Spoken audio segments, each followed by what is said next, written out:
शायद नुकसान में हो, थोड़ा सा वाज़े करेंगे कि आप नुकसान में हैं या मुनाफे में हैं।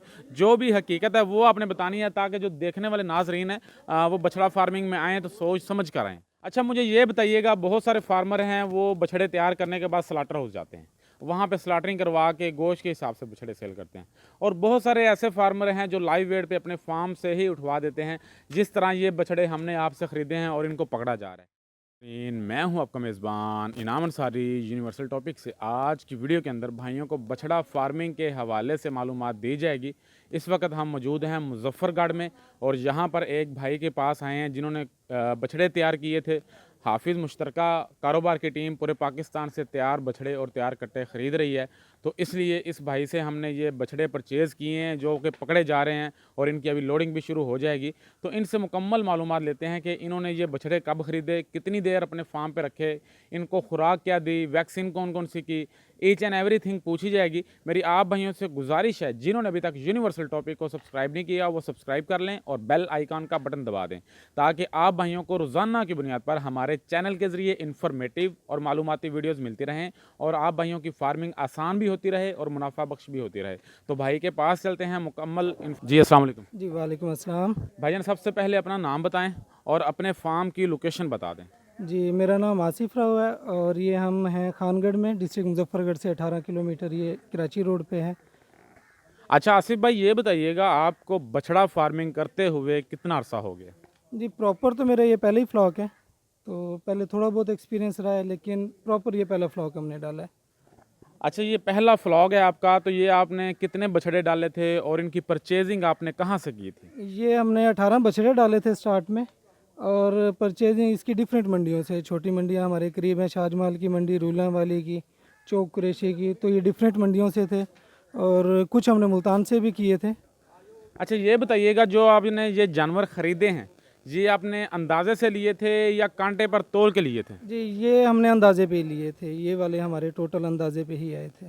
तो आपने अंदाजे से ख़रीदने के बाद इनका कांटा किया था, कोई एवरेज निकाली थी आपको पर केजी क्या रेट पड़ रहा है, या नहीं निकाली? नहीं, उस हवाले से मतलब अंदाज़ा ही था, तो अंदाजे पे ही रहे हैं, कोई वेट वगैरह इनका नहीं किया था स्टार्ट में। अच्छा आसिफ भाई, इनकी वैक्सीनेशन के हवाले से मुझे बता दें, आपने इनकी कौन कौन सी वैक्सीन की है? स्टार्ट में आते ही इनकी पहले डिवॉर्मिंग की थी, और उसके बाद चौड़े मार के जो थी, वैक्सीन का नाम तो नहीं जहन में, और जिल्द वाले जो इंजेक्शन थे वो भी लगाए थे। तो गल गोटू की वैक्सीन आपने नहीं की? नहीं, गल घोटू की नहीं की थी। अच्छा, ये बताएं, ये जानवर आपने कितने महीने रखे हैं एग्जैक्ट? ये हमारे पास 75 टू 80 डेज रहे हैं। इनको खुराक आपने क्या दी है? खुराक मैंने इन पे ना तीनों खुराकें आजमाई हैं। स्टार्ट जो हमने लिया था वो लिया था भूसे से, तूड़ी से, कुछ टाइम तूड़ी चलाई, उसके बाद फिर हमने साइलेज परचेज़ किया मकई का, बट वो उसमें मज़ा नहीं, मतलब मकई का दाना कम था। फिर हमने जवार का साइलेज खुद तैयार किया, तो वो तकरीबन हमने 1.5 महीना खिलाया है। जवार के साइलेज से हमें रिज़ल्ट काफ़ी बेहतर मिला है तूड़ी और मकई के निस्बत। नहीं, आप बार बार खुराक चेंज करते रहें, तो मेरा ये मानना है कि बार बार अगर खुराक चेंज की जाए तो जानवर का जो मैदा है वो डिस्टर्ब होता है, वो एडजस्ट होते होते टाइम लेता है दूसरी खुराक पे। तो आपने 2-3 दफ़ा खुराक चेंज किया, तो आपको उसका कोई नुकसान नहीं हुआ? आप क्या समझते हैं? नहीं, जो हमारा पहला फ्लॉग था ना, इसको हम टेस्टिंग के तौर पे ही ले रहे थे, कि हम तीनों चीज़ें आजमाना चाह रहे थे कि कौन सी चीज़ हमें ज़्यादा बेहतर रहती है। साइलेज भी अगर हम खुद तैयार करते हैं, हमारा खुद का साइलेज है, तो वो फ़ायदेमंद है। अगर हम लोकल परचेज़ करके मार्केट से लेंगे तो उससे बेहतर यही है कि फिर आप जो चीज़ आपके पास अवेलेबल है वही खिला दें। नहीं, मार्केट से अगर साइलेज लिया जाए तो वो किस तरह फिजिबल नहीं बनता, थोड़ा सा एक्सप्लेन करेंगे? देखिए, साइलेज के अंदर मेन चीज़ तो मकई का दाना है।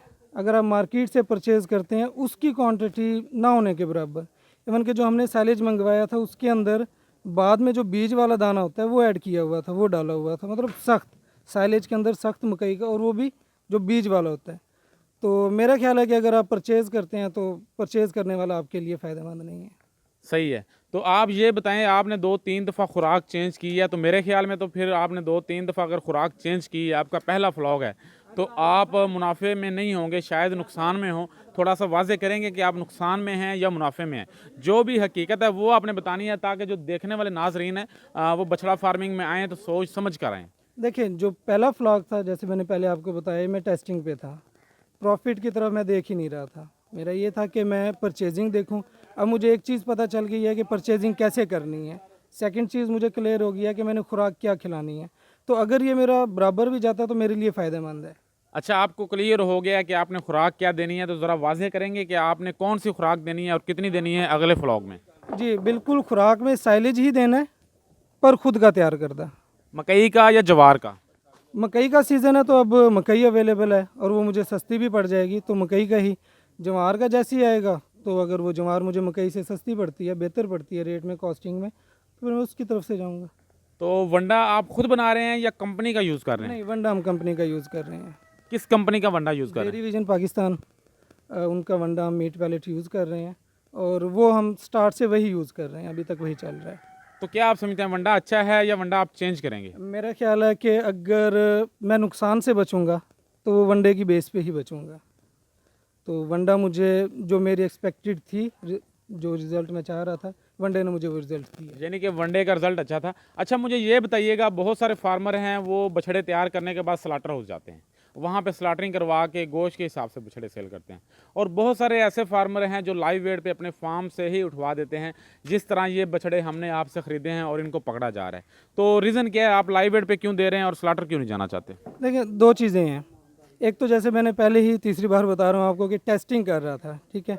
अब ये लाइव वेट पे मैंने दिए हैं, हो सकता है जो नेक्स्ट फ्लॉक है मेरा वो स्लाटर हाउस जाए।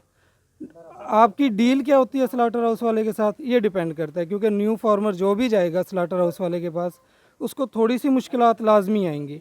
अगर आप वो बेयर कर सकते हैं तो स्लाटर हाउस बेहतर है। अगर आप ये कहते हैं कि ठीक है मैं काम में इन होता हूँ, पहले लाइव के थ्रू लिंक्स बनाता हूँ, आहिस्ता आहिस्ता इन होता हूँ, फिर स्लाटर हाउस जाता हूँ, तो वो फिर स्लाटर हाउस डेफिनेटली बेहतर है। किस तरह के स्लाटर हाउस में नए फार्मर को मुश्किलात आएंगी, आप क्या समझते हैं? सबसे पहले तो पेमेंट मेथड किसी का क्लियर नहीं है, ठीक है। और कुछ टेस्टिंग वगैरह के हवाले से मेरी एक दो स्लाटर हाउस वालों के साथ बात हुई है। तो मुझे लगता है कि थोड़ा सा ये है कि सिर्फ फार्मर को बुलाने के लिए उनकी बातें कुछ और हैं, जब आप वहाँ पे पहुँचेंगे तो बात कुछ और होगी। तो वो जो हिडन चार्जेस, जो अक्सर हिडन चार्जेस का भी एक वर्ड यूज़ होता है, तो वो हिडन चार्जेस निकाल के आपके सामने रख दिए जाएंगे। वहाँ पे आप मजबूर हैं, आप जानवर लेके गए हैं, 40-50 हज़ार का आपने खर्चा किया है, तो उन्होंने फिर जो जानवर पे छुरी रखनी है वही अगर वो आप पे भी रखेंगे, आप कुछ नहीं कह सकते उन्हें। भाई कह रहे हैं कि स्लाटर हाउस में जो होता है पेमेंट का इशू होता है, उनकी पेमेंट क्लियर नहीं होती कि कब देंगे। दूसरा ये है कि बहुत सारी चीज़ें ऐसी हैं जो वहाँ जाके पता चलती हैं, पहले नहीं बताई जाती, वो हिडन चीज़ें होती हैं। वो कहते हैं कि जब माल मंगवाना होता है तब बातें और होती हैं, जब माल पहुँच जाता है तब बातें और होती हैं। ये भाई का कहना है, जो भाई ने अल्फाज कहे हैं वही मैंने दोहराए हैं। अच्छा भाईजान, ये बताइएगा, हमारा जो आपके साथ डील हुई है वो यही हुई है, दोस्तों को बता दें कि पेमेंट जो होगी वो कैश होगी और मौके पे होगी, ऐसा ही है? जी बिल्कुल बिल्कुल, यही डील हुई है कि इनका वेट कराएंगे और जो वेट होगा उसके मुताबिक मौके पे पेमेंट होगी। बहुत शुक्रिया भाईजान, आपने बहुत अच्छी मालूमात दी। आखिरी सवाल मेरा ये है कि आप नए आने वाले फार्मर्स को क्या मशवरा देंगे मुखलिसाना? देखिए, अगर कोई इस बेस पे करता है कि जी मैंने फ्लॉक डाल लिया और 3 महीने बाद मैंने इससे बंगले कोठियाँ बना लेनी है, तो वो फिर इस तरफ ना आए। लॉन्ग टर्म कारोबार है, हो सकता है पहले फ्लॉक में आपको नुकसान हो, तो पहला फ्लॉक आप नुकसान पे ही रखें कि पहले फ्लॉक में मुझे नुकसान ही आना है। हो सकता है कि सेकंड थर्ड फिर आपको चीज़ों का पता चल जाएगा, रूटीन में आ जाएंगे, तो आपके लिए ज़्यादा बेहतरमंद होगा। जो रातों रात अमीर होने वाली बात है, अगर कोई ये सोच के इसमें आता है तो वो ना आए, जो कर रहा है वो ज़्यादा बेहतर है। ये जी भाई से हाफिज़ मुश्तरका कारोबार की टीम ने कट्टे और बछड़े दोनों ही ख़रीदे हैं। जैसा कि आपको वीडियो में दिखाया जा रहा है कि माल लोड किया जा रहा है एक एक करके गाड़ी के अंदर, तो ये बछड़े और कट्टे आज हम यहाँ से उठाएंगे और इनको हम अपने फार्म पर या फैक्ट्री में लेकर जाएंगे, वो हम डिसीजन करेंगे।